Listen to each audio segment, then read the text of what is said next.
Ito yung project ko na digital counter, no? So, ang gamit ko dito ay 555 na clock para sa signal. Tapos, 4026.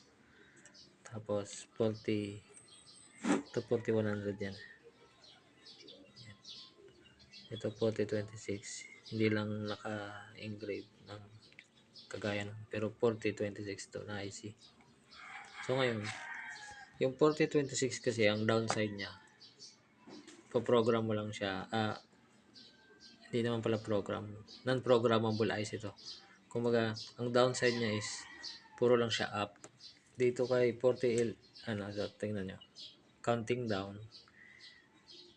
Okay, PV lang siya ng pababa. Ngayon, pag nilipat natin siya, packet naman siya.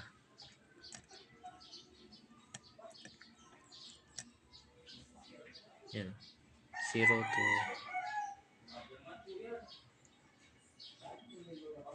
diba?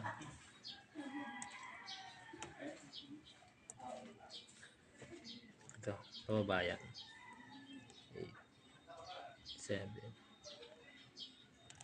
So, yun yung kagandahan dito kay ano. So, pwede mo siyang iset. So, 40. Yan. 4010. 4110 pala na IC. CD. Okay. So, kung nagbabala kayo mag-project ng digital, yun yung gamitin nyo para may selection kayo ng up or down. Kay 4026 kasi wala. So, late na natin na-discover na merong ganong IC. So, kaya ito na yung ating nagawa.